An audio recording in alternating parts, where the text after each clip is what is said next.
All right, what is up, everybody, and welcome into this very special edition of SoFlo Comedy Insiders, guys. We are going to be talking with not only one of my favorite comedians that I've ever seen in person, but somebody that I have had the absolute pleasure of working with in the past before.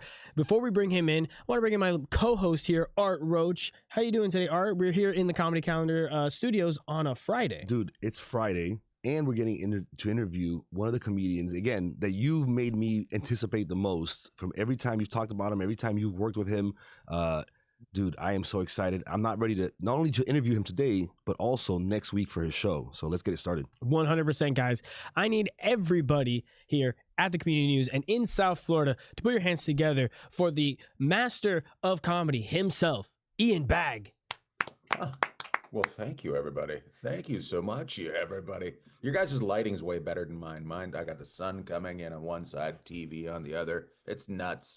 You guys got the South Florida lighting, a little dark, a little sunny. I love it.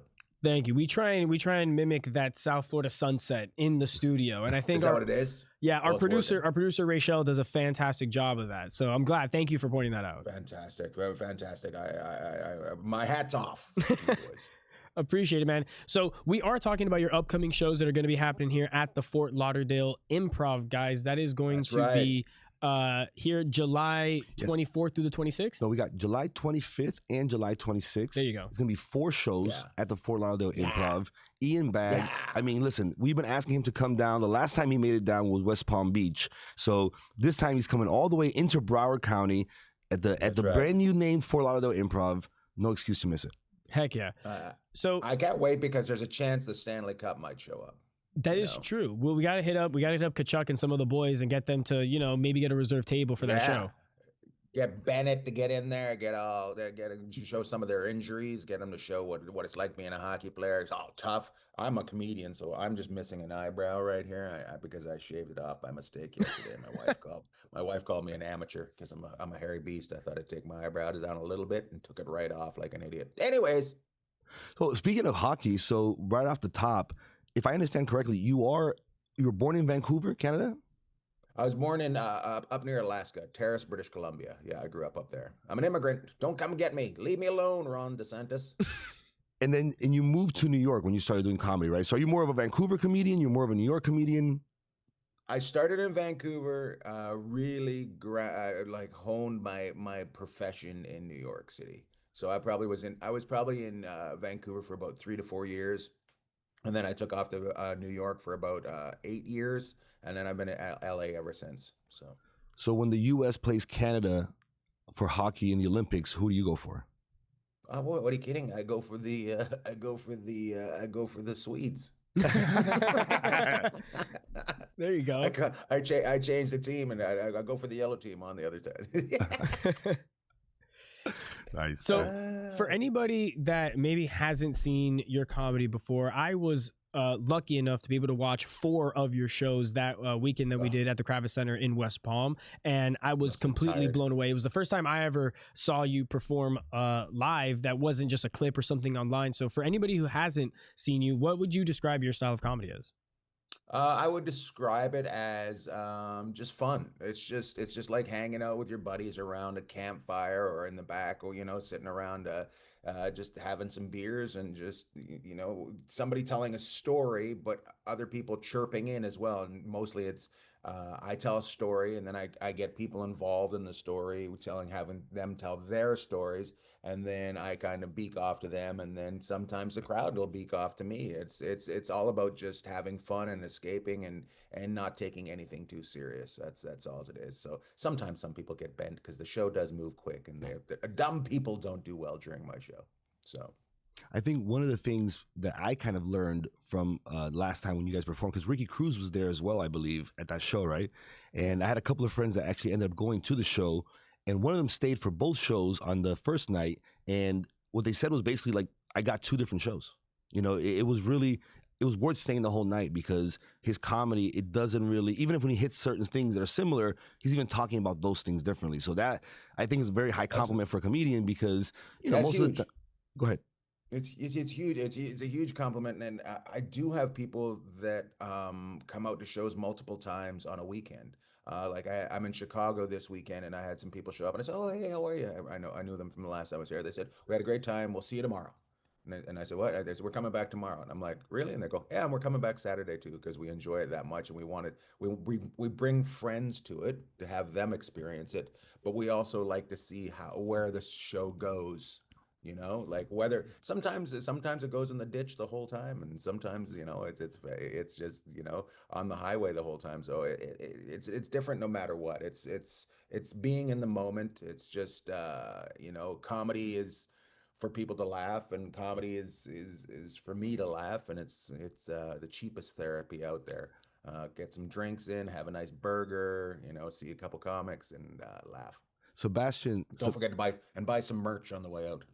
Amen. Amen. Sebastian described you off the top as one of the masters of comedy. And I think you just described it very beautifully. It requires confidence to really reach and meet the audience. And it sounds from what you're saying, even more than halfway, right? Like you're really reaching into them, letting them tell their stories, and then playing off of that and doing your things off of that. So it takes a lot of confidence. It takes a lot of mastery over this craft. It's something that us as comedians, obviously, we are working on every day. That's one of the skills that we want to work on.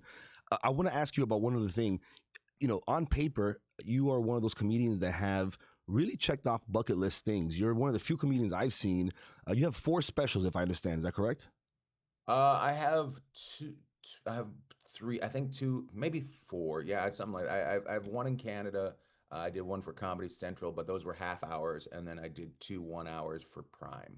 See, So, because you do. That's what I was going to say. You have an HBO special. You have a Comedy Central oh, special. I forgot the HBO kind of thing. Yeah, yeah, the HBO kind of. Yeah, yeah, I forgot about that. Yeah, it's that's the HBO thing is comedy and kind of reality too. So it's kind of yeah, it's two different. It's two different. I always forget about that one. Yeah, okay, that one we can include that one too.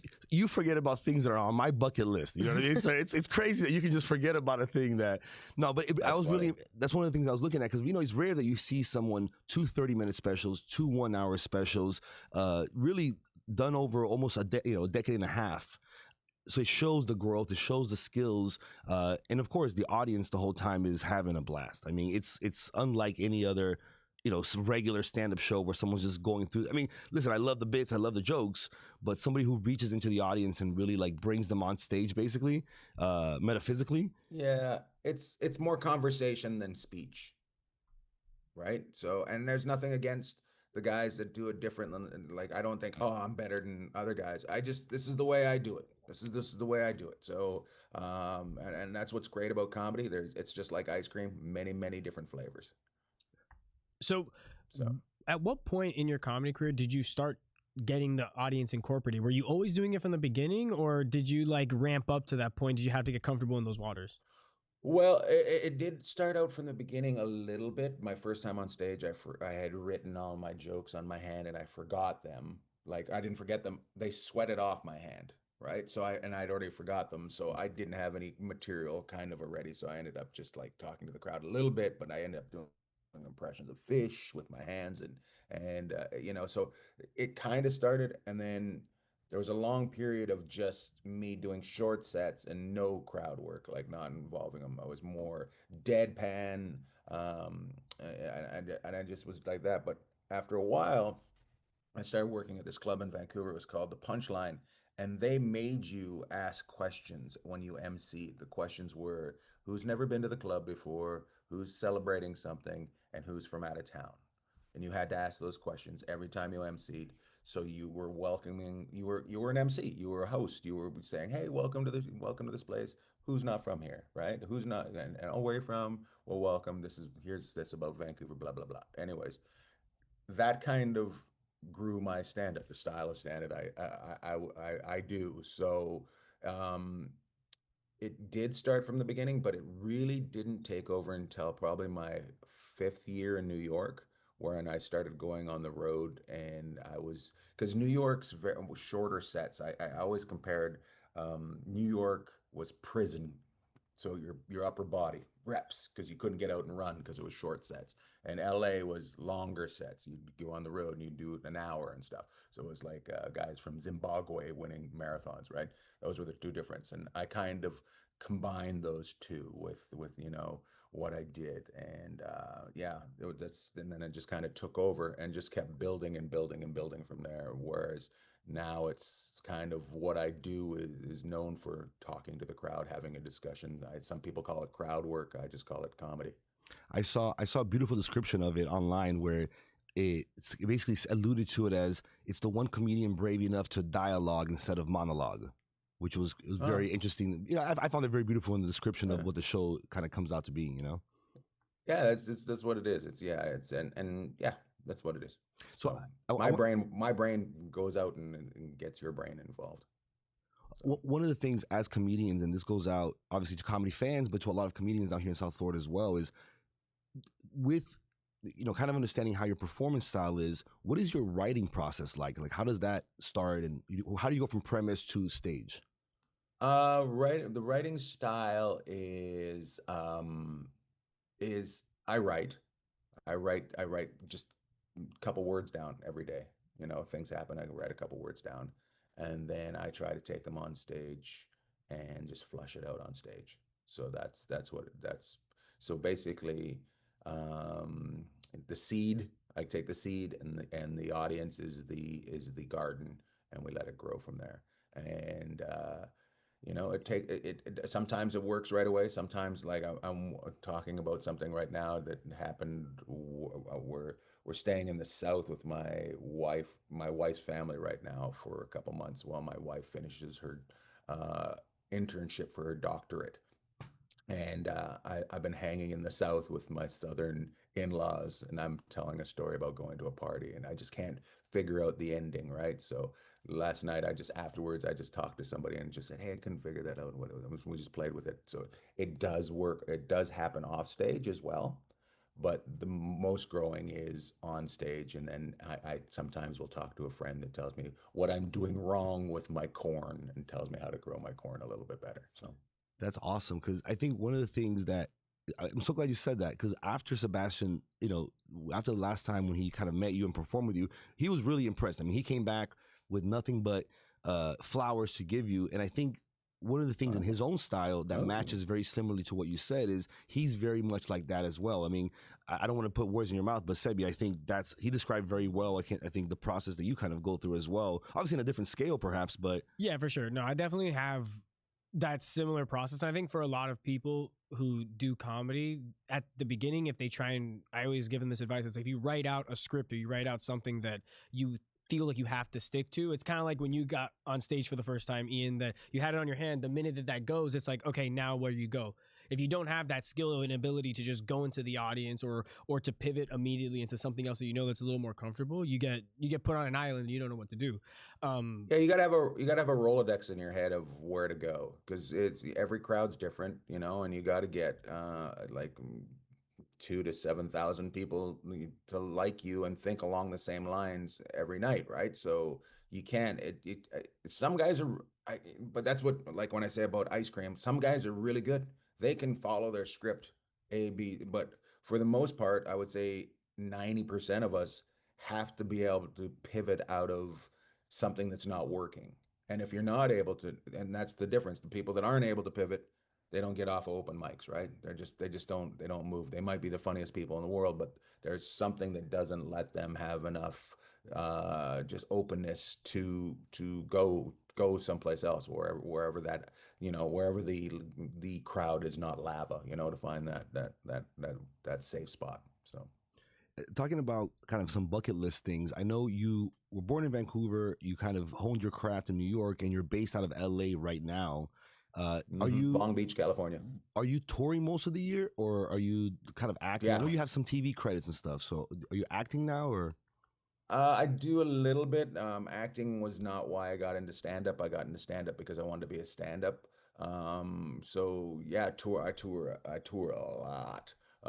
So now we're doing like This year was a slight hybrid of clubs and theaters, and next year will be a bigger hybrid of clubs and theaters. And I hope to keep building the kind of the following that social media has given me. In the last couple years, I've gone from 5,000 people following me on social media to hundreds of thousands on each thing. So it adds up to about 1 million people are following me, and we're trying to go around the world and do shows everywhere and get to know everybody and see everybody. So Yeah, one of the things that I remember was that you had mentioned when we were doing that weekend at the Kravis Center together was how much social media kind of shifted and changed your not only the audience that was able to come out, but the exposure that your comedy got at a certain scale. Talk to me about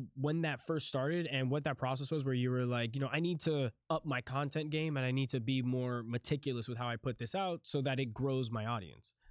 yeah, so during COVID, everything shut down and we weren't working and just trying to survive. And I realized, the people I was working with didn't really fit into what I was doing because they could mention things, but they couldn't help my brain understand, right? So I just kind of got rid of everybody I was working with and just kind of did my own thing, did a couple podcasts on my own that got a little bit of attention, but not much attention. And as we came out of the lockdown, I started to meet people that were putting stuff online, and then they introduced me to the person that was doing it for them. So I had a meeting, and I didn't really understand at first, but he was just like, "Hey, just give it a try," just and I realized during COVID, those most resistant to change are the ones that are left behind, right? So, and that's for everything in life, you're just gonna get left behind if you just stamp your feet and stay in the same place. The lava's gonna get you, something's gonna land on top of you, whatever, right? So I gotta loosen up and I gotta just let this guy do his thing. So that's what I did, and within weeks, probably like 3 weeks, I noticed a change in my social media. And within a month, I noticed people showing up to shows. It was crazy. And it's just kind of built. And we now we work with another company and they help us advertise. They help us make sure that content's going up. We have meetings every week, learning about more content. So now I'm giving people the stand up. Now I got to give them something else. You mentioned acting, so I'm writing sketches and stuff. So I can put that kind of stuff out there next. So people get to know me as a person a little bit more rather than just a stand up. So it's the social media is basically I've built my own television channel, right? And somehow I've been able to get it. And does it happen to everybody? No, but it's really out there and it is organic. We were able to move it organic. We didn't pay for anything. We didn't we it was organic. We were able to just put things out there and somehow it caught fire and people started watching it. So yeah, it's been 3 years since we did that, and it's been wild. It's been just like the biggest thing that's ever happened to my career as far as moving the needle. Even though you brought up earlier, hey, you've done a lot of stuff on TV. This is the one that's been able to get me to people. So. So let me ask you. So let's go down the link tree if you don't mind. So the first place, because we have the show at the Fort Lauderdale Improv, July 25th and 26th, and I'm hoping that before then, anyone that's not familiar will actually go to some of your socials, check out the stuff you're talking Yeah. about. So if you don't mind, let's shoot out those socials. I know the first one you have, ianbag.com. That's your website. That's my website, so you can. I think it'll take you to my socials. It'll take you to my calendar. It'll if you can join up for my mailing list, which will have some videos that are not found anywhere else. And then we let you know when we're in your area. And then the socials that fall from that are like Instagram. It's just Ian Bagg. I was lucky enough with my name. I was able to get everything in my name. Like I'm not Joe Smith, which struggles to get Joe Smith. 2017, like Yeah. because there's so many Joe Smiths. It's Ian Bagg. I think there's one other one, and he's a bike rider and he hates me. Anyways, but it's Ian Bagg Instagram, Ian Bagg on TikTok, Ian Bagg on Facebook, Ian Bagg on Patreon, which is I get people are like, oh, why do I have to pay for things? Well, social media has rules and we have to follow those rules.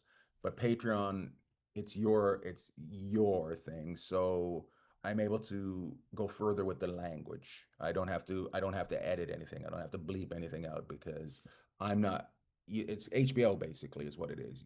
There's no advertising, so you just get what it is. So I have a Patreon channel that's got hours and hours of stuff that you can find places that's edited, and you can find things that are not found anywhere else. It's just another tentacle that I've been able to use. So And I think one of the beautiful, I mean, obviously I'm a comedian, but before I started doing comedy, I came from the business world. And I think you described very well the multi-layered kind of strategy.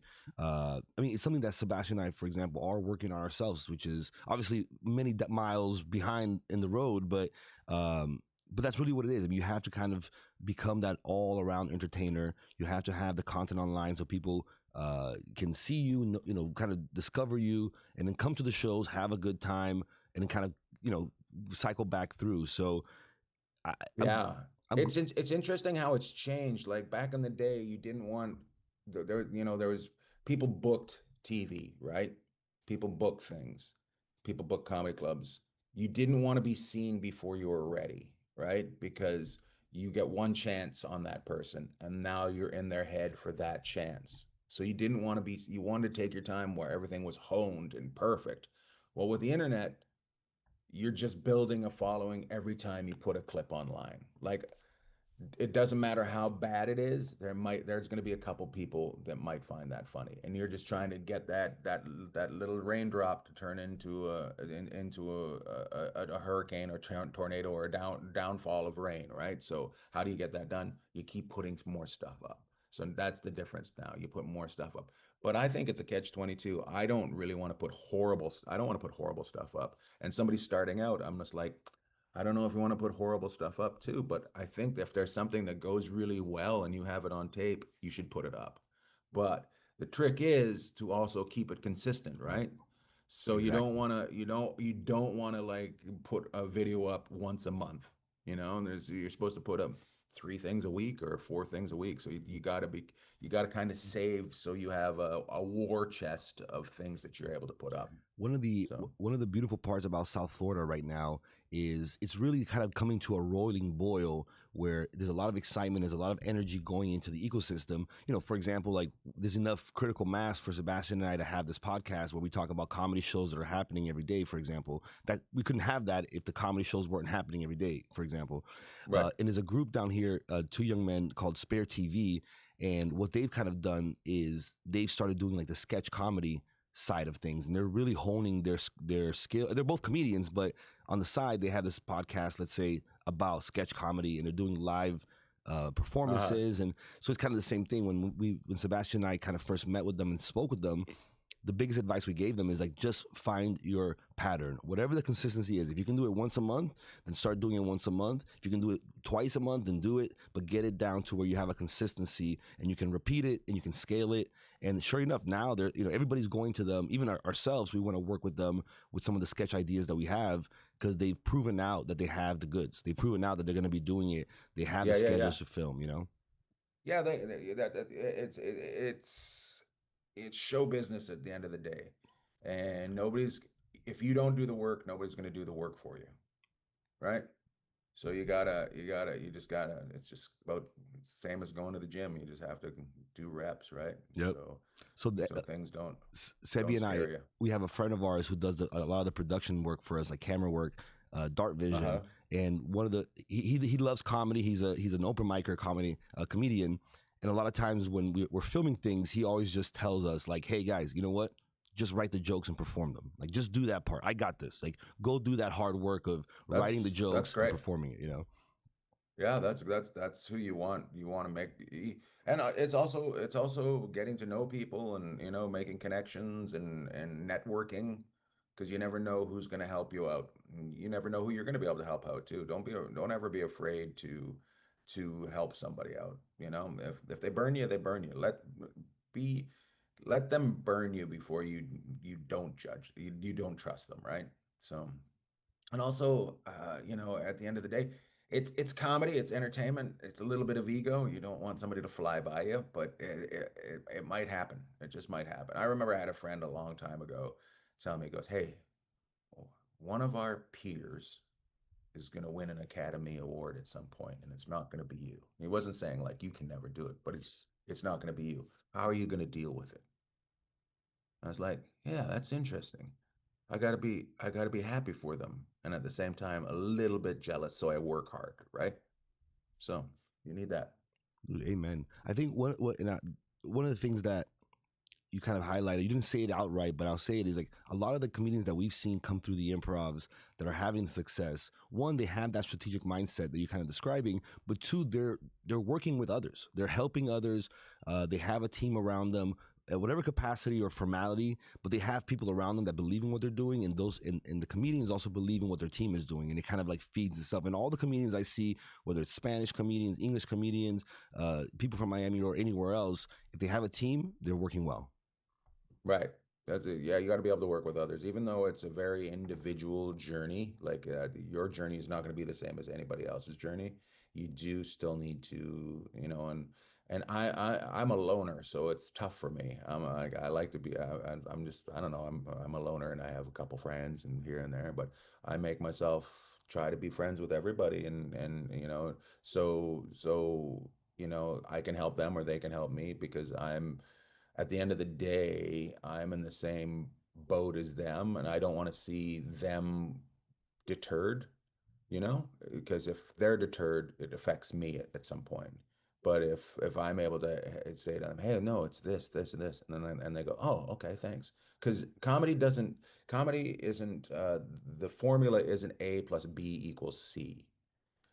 The formula in comedy is just A plus one equals Z times two minus four, and you're back to the beginning, right? That's the formula for comedy.